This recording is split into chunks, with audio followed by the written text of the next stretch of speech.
The fleet requested reinforcements. They got something else. Chapter 1. The message Captain We stand on the Theric brink of Galactic absolute Coalition had extinction. commanded Then we will warships go out for in a blaze almost of glory. 80 No, years. Commander. He had Today, fought we show them pirates, humanity's rogue hidden AIs, power. hive swarms, and even survived the brief but catastrophic border conflict with the Keth Dominion. Nothing in his long military career frightened him anymore, until now. The tactical display before him glowed crimson. 143 coalition vessels remained operational. The enemy numbered over 6,000, and more were arriving every hour. The Voidborn Armada, a civilization from outside known space. Nobody knew where they came from.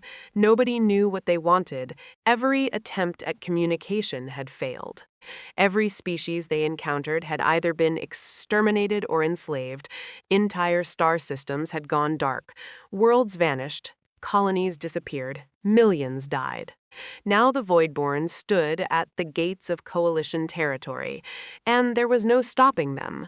The bridge of the battleship Resolute was silent except for warning alarms. An officer swallowed nervously. Enemy reinforcements emerging from hyperspace. Theric closed his eyes. How many? The officer hesitated. 800 additional vessels. The bridge became deathly quiet. Everyone understood what that meant. The line was broken. The war was lost. The Coalition's final defensive fleet would be destroyed within hours. Then the Voidborn would enter the core worlds. Thousands of inhabited planets, trillions of civilians. Theric stared at the display. Then he spoke. Send the emergency transmission. The communications officer nodded. The message had already been drafted. A desperate plea sent to every allied civilization. A final request for reinforcements, not because anyone expected help, but because protocol demanded it. The signal left the ship, broadcast across thousands of light years. The Coalition waited. 1 hour passed, then 2, then 3. No response, no fleets, no miracle, exactly as expected. Then suddenly, the communications officer sat upright. Theric turned. What is it? The officer blinked, confused. Someone replied. Hope surged across the bridge. Who? The officer checked again. His expression became even stranger. It's silence. Humanity. The bridge collectively groaned. Of course, the humans, the newest coalition member, the least experienced. The species everyone secretly considered charming but irrelevant. They had joined galactic society only 30 years earlier. Compared to civilizations thousands of years old, humanity was barely out of infancy. They possessed a respectable fleet. Nothing more, certainly not enough to change this battle. What did they say? Theric asked. The officer looked uncertain.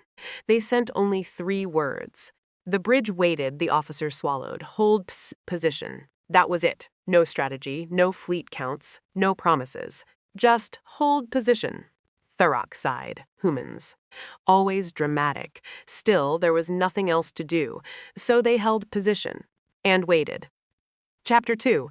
The impossible arrival. 4 hours later, the battle began. Coalition ships exploded by the dozens. Voidborn vessels advanced relentlessly. Defense lines collapsed. Entire formations vanished beneath enemy fire. The Resolute shook violently. Hull integrity dropped below 60%. Weapons failed. Shields nearly gone. Another hour and they would all be dead. Then reality broke. At first, nobody understood what they were seeing. The stars vanished. Not metaphorically. Literally. The entire starfield disappeared. Every sensor aboard every ship overloaded simultaneously. Thousands of alarms erupted. The battlefield froze. Coalition and Voidborn alike stopped firing. Because something impossible had appeared. A tear, a wound, a crack stretching across millions of kilometers. Space itself was opening. The fracture widened, expanded, growing larger and larger. And then something emerged, not a fleet, A structure, gigantic beyond comprehension. The tactical AI failed repeatedly trying to classify it. The object measured nearly the size of a moon. Covered in engines, armor, weapons, the bridge stared, nobody spoke. Finally, an officer whispered, "What is that?"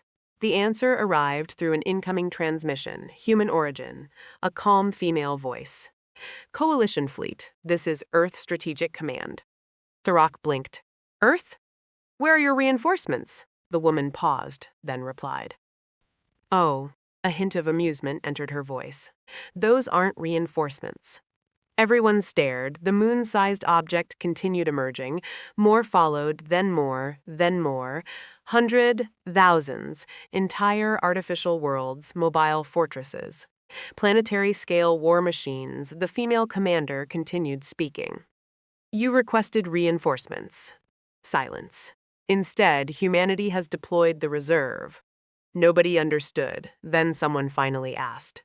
"Reserve," the woman answered casually, "as in our reserve fleet." The bridge exploded with confusion. Reserve fleet? Those things were reserves? Then where was their actual military? Chapter 3. Humanity's secret. For 30 years, humanity had carefully hidden the truth. Not out of malice, not out of deception, simply because nobody had asked. The coalition assumed humanity was small. Humanity never corrected them. The misunderstanding persisted. Now everyone was learning the truth. Thousands of years before joining the galaxy, we stand on the brink of absolute extinction. Then we will go out in a blaze of glory. No, Commander. Today, we show them humanity's hidden power. Humanity survived each one and learned.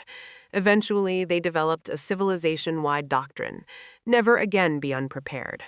Never again face extinction. Never again lack options. So humanity built and built and built. For centuries, then millennia, automated factories consumed asteroids. Entire solar systems became industrial zones. Artificial intelligences constructed fleets faster than humans could count them. Most were never used. They simply accumulated, stored away, waiting. Humanity called them contingencies. Others might call them paranoia.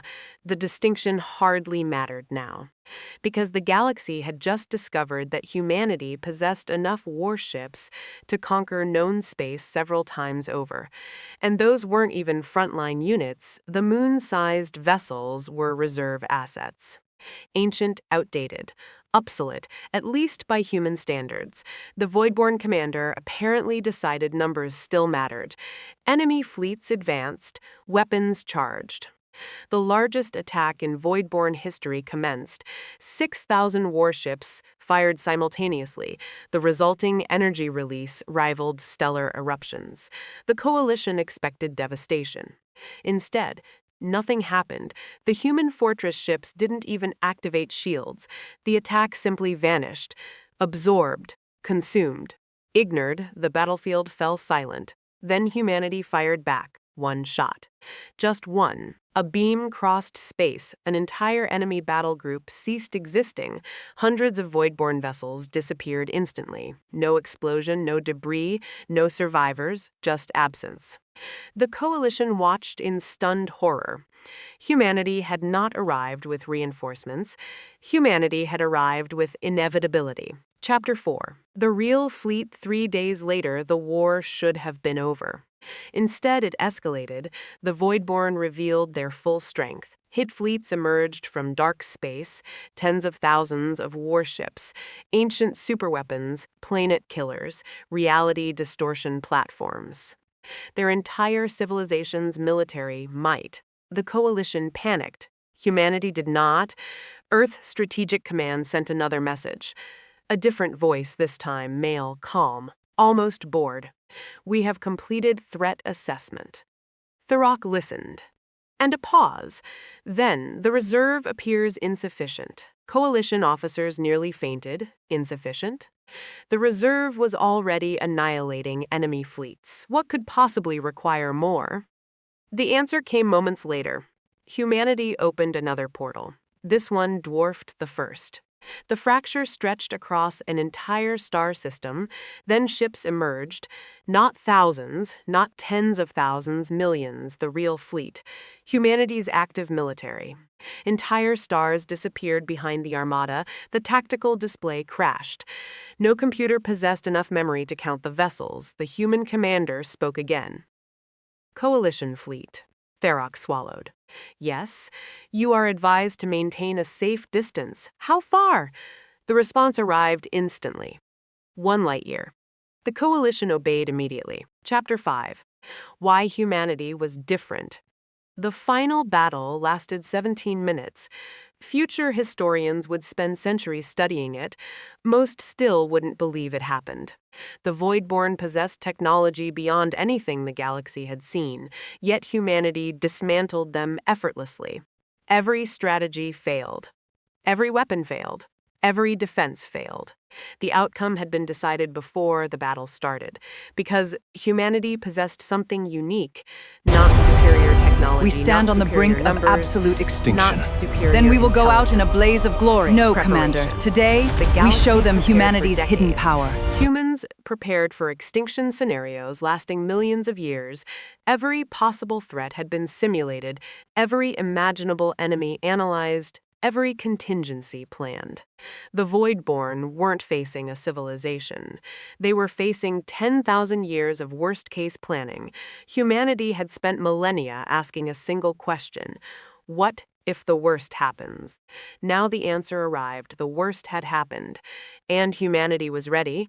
17 minutes after the first shot, the Voidborn Armada ceased to exist. Every vessel, every base, every military installation. Gone across multiple galaxies. Simultaneously, the war ended before most civilians even learned it had started. Chapter 6. The truth nobody expected. Months later, Captain Tharok stood on Earth. The war hero had become a celebrity. Every coalition species wanted answers. He wanted them too. Eventually, he received an audience with humanity's supreme strategic director, a woman named Evelyn Hayes.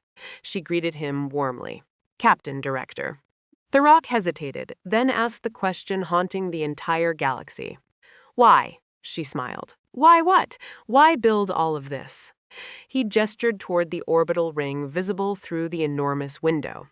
Millions of shipyards, countless warships, enough power to dominate creation itself, yet humanity never had. Why? Evelyn became quiet. Then she pointed toward the stars. When we were young, we looked up and wondered if monsters existed out there.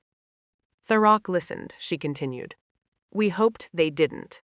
Her expression darkened. But hope isn't a strategy. Silence filled the room. We built everything because one day we might meet something stronger than us. Tharok nodded slowly. Reasonable, practical, human. Then Evelyn smiled again. And because if we ever found friends among the stars, she looked toward the distant coalition worlds. We wanted to be strong enough to protect them. For the first time in months, Tharok found himself speechless. The most powerful civilization in existence had not prepared for conquest, not for domination, not for glory, but for responsibility. The galaxy had requested reinforcements. Humanity had sent something else entirely. A promise, one backed by enough power to shake the universe. And from that day forward, every species slept a little easier, because somewhere beyond the stars, humanity was still preparing. Just in case, epilogue 500 years later, a young alien cadet visited the Galactic War Museum. He stopped before a simple plaque. One sentence was engraved beneath an image of the battle. It read, "When the fleet requested reinforcements, humanity sent the reserves. We stand on the brink The of real absolute fleet never extinction. needed to fight." Then we will go out in a The blaze of cadets glory. stared No, at the Commander. words. Today, Then we show looked them toward the humanity's stars, hidden power. and finally understood why no civilization had threatened the galaxy ever again. Because everyone knew the same terrifying truth. Humanity's greatest We weapon stand on was the not brink its of fleet. absolute extinction. It was the fact Then we will that go out in a humanity blaze of always glory. prepared No, for Commander. tomorrow. Today, And we show tomorrow them never humanity's arrived hidden power. unchallenged.